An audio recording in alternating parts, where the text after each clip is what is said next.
يا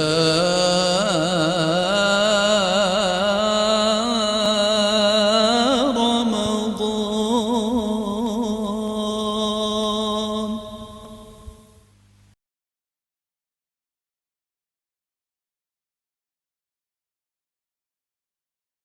أعوذ بالله من الشيطان الرجيم. بسم الله الرحمن الرحيم. الحمد لله والصلاة والسلام على رسول الله. Hürmetli qarindoshlar, bir kunsi Rasul akram sallallohu alayhi va sallam masjiddagi minbarninki birinchi palanpiga chiqqan vaqtida amin dedi. Ikkinchi qatimi yana ikkinchi palanpiga chiqqan vaqtida yana amin dedi. Minbarning 3-chi palanpiga chiqib yana amin dedi. Sahobalar buning sababini so'rabdi. Rasul akram sallallohu alayhi va sallam men birinchi palanpiga qadam qo'ygan vaqtida Jibril kelib, ey Muhammad, o'zining yashangan ota-onasi bor shu ota-onasining xizmatini qilmay jannatga kiramagan odam nihoyat ziyonkor odam bo'lib ketsin debdi. Men amin dedim. İkinci peşte qadam qo'ygan vaqtimda Jibril kelib, ey Muhammad, sening isming tilga ilinsa, sana durud o'qimagan odam ziyonkor bo'lib ketsin debdi. Amin dedim. Üçüncü peşte palanpayga qadam qo'ygan vaqtida Ramazon kirib gunohi kechirilmagan, ya'ni gunohi mag'firat qilinmagan odam qattiq ziyon tortib ketsin debdi. Amin dedim.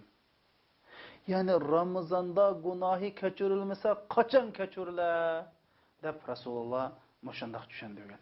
Qarindoshlar, agar gunoh qilgan bo'lsak, xatolashgan bo'lsak, pushaymon qilib samimiy tövbe qilsak, Alloh kechiradi. Bizning otamiz bo'lgan Odam alayhissalom gunoh qildi. Lekin darhol gunohin tunib, chin qalbidan Allohga yolvorib tövbe qildi. Allah tövbesini qabul qildi. Allah subhanahu wa ta'ala shundoq deydi: "Fatalaqqa Adamu min rabbih kalimatin fataba alayhi innahu huvat-tawwabur rahim." Adam alayhisalom Allah subhanahu wa ta'aladan so'zlarni topshirib olgandan keyin Allohdan gunohini tilabdi. Allah Adam alayhisalomning gunohini kechirdi.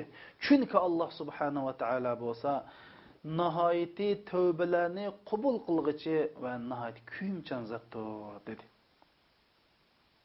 Shundoq qarindoshlar, Ramazon kelyapti. Ramazon bo'lsa tavba oyi. Har bir musulmonning Alloh subhanahu va taolo bilan aloqasini yaxshilaydigan eng yaxshi fursat. Hey qarindoshim, siz eng oxirgi qatim o'zingizning gunohini eslab, Allah'tan hayo qilib, gunohingizni tunib, hasrat nadomati bilan ko'zingizdan yosh oqqizbaqdingiz. Qachonlardan bu yosh chiqdi sizning ko'zingizdan? Mana bu Ramazon bo'lsa, gunohimizni yuvaldigan, Allohga yaqinlashib oldigan, nomuamal daftarlarimizdagi gunoh ma'siyatni o'chirib oldigan eng oltindek qimmatli bir fursat qarindoshlar. Allah subhanahu wa ta'ala deydi: "Ya ayyuhal insan, ma gharraka bi rabbikal karim, allazi khalaqaka fasawwaka fa'adalak." Ey inson, Rabbing Taala haqqida gunoh ma'siyat qilishga seni nima aldab ketdi dedi. Sen nima kushkirtdi yani? Sen qaysi bir sabab bilan, qaysi ishlar bilan seni kushkirtgan, sen oldigan, sen degdigi solgan nima o? Seni yaratgan, mushunda güzel şekilde qilib yaratib, shundoq bir mukammal takomil inson qon Allohga gunoh qilishga sen nima aldab ketdi deydi qarindoshlar. Nurg'ullarimiz, men tövbe qilsam, keyin yana gunoh qilib qolsam qanday bo'lar? Tövbe qilsam bu og'illarim, tövbe qilsam bu oilam, tövbe qilsam bu mening jamiyatdagi ba'zi ishlar deb mandaq bani sabab qilmayli qarindoshlar. Çünkü Allah ne deydi? "Ma gharraka ey bandam, seni nima aldawatıdı? Seni nima kushkirtiwatıdı Rabbing Taalaga osi bo'lishqa" deydi.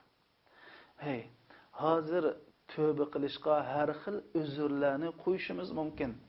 Lekin dabbiqincho qarindoshim, siz mushu daqiqalar, mush sekundlarda ya bir kun, ya bir yildan keyin yoki ma'lum vaqtdan keyin Allah subhanahu va taolaning oldida Allah bilan yakkigana turib, ey bandam, falani chaqda gunoh qilding. Shu chaqda nima deb tövbe qilmading desa, hozir mush dunyoda ko'rsatgan bani sabablarni Alloh jalla jalaluhuning oldida deyishga ko'nglimiz unamdi, yuzimiz chidamdi. Allah subhanahu va taala shundoq deydi: "Ya ibn Adam, innaka ma da'awtani wa rajawtani ghafartu lak." Ey inson balası, sen madamiki yana qachonliki manga telmürüp, qo'lingni ko'tarib, mendan umid qilib, mendan gunohingni tilasan, men kechiraverma. Sendan qandoq gunoh sodir bo'lganligi parvo qilmayman. Ey bandam, navoda sening gunohlaring shunda jiq, shunda yo'g'on cho'ng bo'lib osmonning qarigasimi, men parvo qilmay kechirayman deydi qarindoshlar. O'ylab baqili, Alloh subhanahu va taolo Qur'oni Karim nim deydi? İlla men taba ve amana ve amila salihan yubaddilullahu seyyiatihim hasanat. Nima degan güzel ayet bu. Tövbe qilgan ve Allohga bo'lgan imonida mustahkam bo'lgan, ondan keyin yaxshi amallarni qilgan deydi. Tövbe qildingiz, Allah subhanahu wa ta'alaga bo'lgan imoninizda mustahkam bo'ldingiz, ondaki yaxshini qilsangiz, Allah nima deydi? Burunqi butunlay qilgan yomon ishlaringlarni sovuq o'zgartib berma deydi. Ya Allah, meyada yomon ishni kechirmadim deydi. Yomon ish qancha ig'ir yomon ishlaring bo'lsa, darhol uni ajriga o'zgartib beradigan gap qarindoshlar. Nima degan fursat. Mana bu Ramazonda Alloh subhanahu wa ta'ala tövbe qilaylik qarindoshlar. Mushu islom tarixida Malik ibn Dinar deb nihayat bir ulug' bir zohid shaxs o'tgan. Bu zot deydi, men xalqlarning haqqini yeydigan, xalqlarni bo'zaq qiladigan, kashkich haroq-sharoq ichib, nashoyan ishlarni qiladigan bir odam edim. Ya'ni men qilmagan hech qanday gunoh qilmadi deydi. Shunda bir yashavatgan vaqtimda bir to'y qilib, balliq bo'lay degan arzu bo'lib qoldi menda deydi. Men shuni to'y qilib bir balliq bo'ldim. Bu balning ismini Fatima qo'ydim.